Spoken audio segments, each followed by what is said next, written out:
Hi மக்களே, இன்னைக்கு night நம்ம வீட்டில் என்ன ஸ்பெஷல் அப்படின்னு பார்த்தீங்கன்னா சப்பாத்தி போட்டு சிக்கன் குழம்பு தாங்க வைக்க போகிறேன்.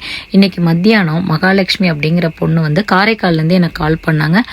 கால் பண்ணி அக்கா நல்லா இருக்கிறீங்களா அப்படின்னு சொல்லி நலம் விசாரிச்சாங்க. நானும் நல்லா இருக்கீங்களாம்மா அப்படின்னு சொல்லிட்டு பேசிகிட்டு இருந்தேன்.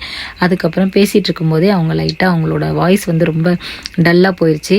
சொல்லுங்கம்மா உங்களை பற்றி சொல்லுங்கள் அப்படின்னு கேட்கும்போது அந்த பொண்ணு சொன்னாங்க, அக்கா உங்களை பார்க்கும்போது எங்கள் அம்மா மாதிரியே இருக்கீங்க, உங்கள் வாய்ஸ் கூட எங்கள் அம்மா வாய்ஸ் மாதிரியே இருக்குதுங்கக்கா அப்படின்னாங்க. அப்போ அம்மா எங்கே இருக்கிறாங்க அந்த மாதிரி கேட்டேன்.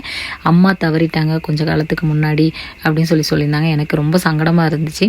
அதுக்கப்புறமா இப்போ அவங்க கன்சீவாக இருக்கிறதாவும் சொன்னாங்க. ஸோ இந்த டைமில் எங்கள் அம்மாவை நான் பார்க்கணும், எங்கள் அம்மாட்ட நான் பேசணும் அப்படின்னு நான் வந்து ரொம்ப ஃபீல் பண்ணிகிட்டு இருந்தேன்.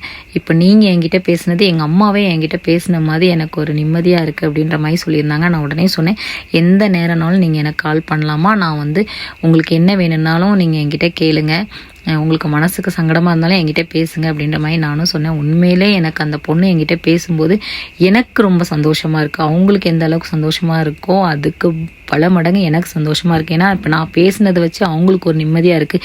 இந்த பெண்கள் வந்து கன்சீவாக இருக்கிற நேரத்தில் ஒரு அம்மா கூட இருக்கணும் அப்படிங்கிறது எல்லா பெண்களோட ஆசையாக தான் இருக்கும். பட் அவங்க வந்து அவங்களோட கஷ்டம் என்ன அப்படிங்கிறது எனக்கு அந்த டைமில் வந்து எனக்கு புரிஞ்சிச்சு. ஸோ மகாலட்சுமி, இந்த வீடியோ பார்த்தீங்கன்னா நீங்கள் வந்து ஃபீல் பண்ணாதீங்க, உங்களுக்கு நாங்கள் எல்லாருமே இருக்கோம், எந்த டைம்னாலும் நீங்கள் கால் பண்ணலாம், என்கிட்ட பேசலாம்.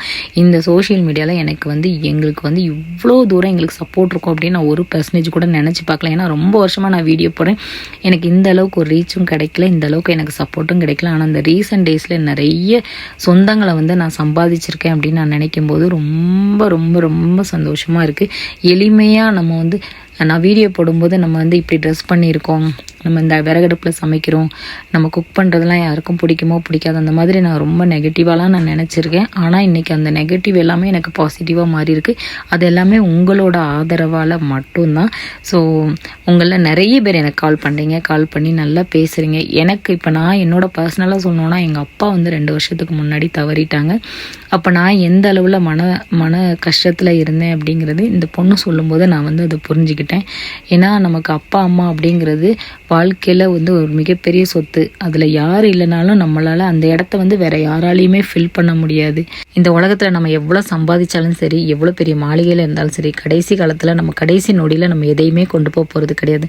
ஸோ ஒருத்தருக்கு ஒருத்தர் ஆறுதலாக பேசுகிறதுல எனக்கு ரொம்ப சந்தோஷமாக இருக்குது. இந்த வீடியோவை மறக்காமல் லைக் அண்ட் ஷேர் பண்ணுங்கள். தேங்க்யூ. Good night.